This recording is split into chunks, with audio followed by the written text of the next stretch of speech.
Hi guys, स्वागत है आज आपका अपने चैनल एचपी स्टडी एक्सपर्ट में। आज करेंगे हम 4 अगस्त की 5 बड़ी खबरें, जिसमें शामिल है कोरोना अपडेट। एक दिन में रिकॉर्ड 119 कोरोना पॉजिटिव मामले आए हैं सामने। मंडी और ऊना में फूटा कोरोना बम। तो आइए जानते हैं हिमाचल प्रदेश की खबरें विस्तार से।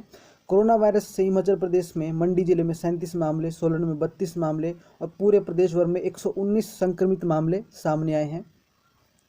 हिमाचल प्रदेश में सोमवार को 119 कोरोना पॉजिटिव मामले सामने आए हैं। मंडी में 37, सोलन में 32, ऊना में 26, बिलासपुर में 9, कांगड़ा में 6, चंबा में 4, हमीरपुर शिमला में 2, सिरमौर में 1 मामला सामने आया है। बिलासपुर में एम्स कोटिपुरा के निर्माण कार्य के लिए बाहरी राज्यों से आए 9 मजदूर कोरोना पॉजिटिव पाए गए हैं। ये एक दिन का सबसे बड़ा आंकड़ा है हिमाचल प्रदेश में। जिला मंडी में कोरोना वायरस तेजी से अपने पांव पसार रहा है। सोमवार को एक साथ कोरोना संक्रमण के 37 मामले सामने आने से हड़कंप मचा हुआ है। जिले में एक दिन में संक्रमित होने वालों का यह आंकड़ा अब तक का सर्वाधिक है। कोरोना पॉजिटिव निकलने वालों में 23 बगस्याड़ और थुनाग के हैं। चिंताजनक यह है कि 22 मामले सराज के ही एक खुनागी गांव के हैं। ये सभी मीट विक्रेता दोनों भाइयों के प्राइमरी कॉन्टैक्ट में आए हैं। दोनों भाई पहले ही पॉजिटिव पाए गए थे। तो यह एक कम्युनिटी जो प्रसार चल रहा है वो शुरू हो चुका है प्रदेश में। 4 संक्रमित मंडी के पैलेस कॉलोनी वार्ड से हैं, जबकि 2 कर्मचारी जीएम ऑफिस इंडस्ट्री में संक्रमित पाए गए हैं। ये जीएम के प्राइमरी कांटेक्ट में आए हैं। जीएम पॉजिटिव आने के बाद घर में स्वास्थ्य लाभ ले रहे हैं।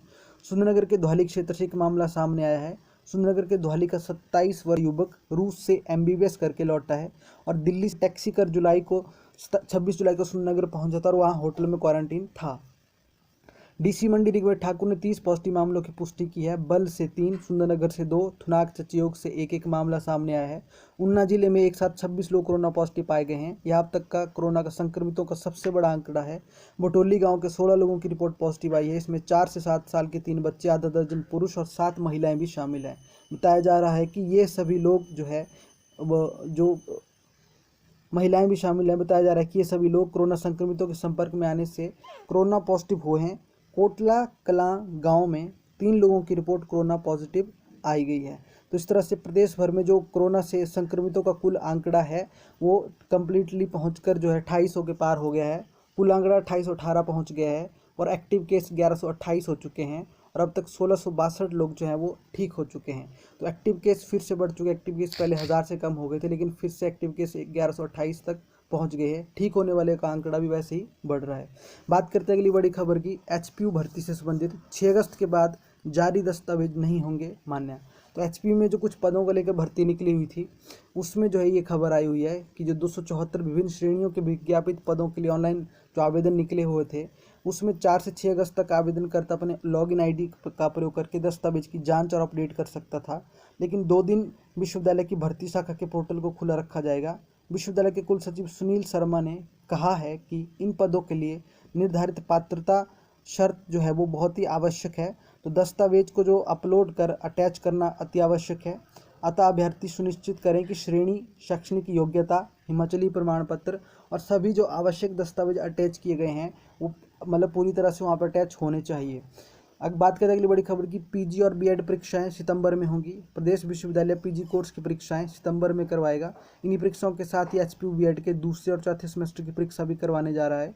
यूजी परीक्षाएं समाप्त होने के बाद विश्वविद्यालय इन दोनों परीक्षाओं को भी करवा सकता है। यदि बीएड परीक्षा सितंबर माह में होती है तो प्रशिक्षुओं को डिग्री करीब 2 से 2.5 माह की देरी से पूरी हो सकेगी। आमतौर पर इतना जरूरी है कि कोरोना के कारण विश्वविद्यालय के एमएड कोर्स की प्रवेश की प्रक्रिया भी देरी से शुरू होगी। तो आगे प्रवेश लेने वाले बीएड प्रशिक्षुओं को इससे कोई विशेष फर्क नहीं पड़ेगा, क्योंकि उनको डिग्री वो जल्दी कंप्लीट करवानी पड़ेगी और लोगों को जल्दी डिग्रियां देनी पड़ेंगी। बीएड में प्रवेश की जो आवेदन की प्रक्रिया वो अभी पूरी हो चुकी है। विश्वविद्यालय ने बीएड के नए सत्र में प्रवेश के लिए ऑनलाइन आवेदन की प्रक्रिया पूरी कर ली है। कोरोना संकट के बावजूद रुझान में कोई कमी नहीं नजर आ रही है। कुल 8300 सीटों के लिए 17,500 से अधिक अभ्यर्थियों ने आवेदन किया है, जिसमें अधिकतर जो आंकड़ा है वो लड़कियों का है। बात करते हैं अगली बड़ी खबर की। मुख्यमंत्री की फर्जी आईडी से अब विधायकों, अफसरों को भेजी गई ईमेल। तो ये पहले भी ये मामला सामने आया था। नाइजीरिया से मुख्यमंत्री के नाम से फर्जी आईडी के द्वारा विधायकों, अफसरों और आम जनता को ईमेल भेजी जा रही थी। सीएम जयराम ठाकुर के कार्यालय की फर्जी ईमेल आईडी से पत्रकारों और उद्योगपतियों के बाद अब विधायकों, अफसरों से मदद की गुहार लगाने का मामला सामने आया है। सरकारी अफसरों और विधायकों को ईमेल भेजकर मदद के लिए रिप्लाई करने को कहा गया है। ठगों की इस कारस्तानी के बाद प्रदेश पुलिस मुख्यालय ने आम लोगों के लिए एडवाइजरी जारी कर दी है कि अगर ऐसा कोई ईमेल आपको आता है तो आप उसका ऊपर कोई भी जवाब ना दें। बात करते हैं अगली बड़ी खबर की, घटिया नमक की सप्लाई के मामले में कंपनी को नोटिस। तो अभी कुछ दिन पहले जो डिपो में राशन मिलता है उसमें घटिया नमक की खबर आई थी, तो उससे संबंधित कंपनी को नोटिस दिया गया है। हिमाचल के राशन कार्ड उपभोक्ताओं को घटिया नमक सप्लाई करने के मामले में खाद्य आपूर्ति निगम ने कंपनी को नोटिस जारी किया है। निगम ने आशा वर्कर की ओर से किए गए सर्वे और सैंपल की जांच रिपोर्ट भी मांगी है।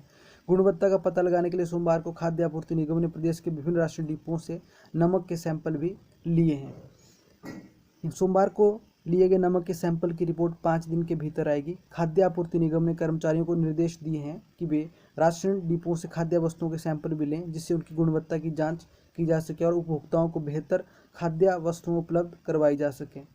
बात करते हैं अगली बड़ी खबर की, कोरोना काल में सूचना देने में देरी होने पर कार्रवाई नहीं होगी। तो जो आरटीआई लोग डालते हैं उसमें कोरोना काल में सूचना देने में देरी होने पर अब कार्रवाई नहीं होगी, क्योंकि कोरोना काल में क्या है कि स्टाफ कम बैठ रहा है, तो लोग आरटीआई जो डाल रहे हैं उनकी जो आरटीआई है उसकी इन्फॉर्मेशन वो काफ़ी लेट उन तक पहुंच रही है। तो हिमाचल सूचना आयोग ने कोरोना के कारण डॉक्टरों से जुड़ी आरटीआई की सूचना देने में देरी होने पर भी कार्रवाई नहीं की है। आयोग में यह दलील दी गई है कि संक्रमण की रोकथाम में व्यस्तता से सूचना देने में देरी हुई है। ऐसे में आयोग ने बिना कार्रवाई सोलन निवासी ब्रिज कुमार की अपील का जो है वो निपटारा कर दिया है। ब्रिज कुमार ने जो है वो सूचना मांगी थी स्वास्थ्य विभाग से संबंधित। ऐसे में विभाग की जन सूचना दिवाई होती है। यह जानकारी 1 जनवरी 2020 से 31 जनवरी 2020 के बीच डॉक्टरों की भर्ती को लेकर इंटरव्यू की तिथि, नियुक्ति की तिथि आदि से संबंधित थी।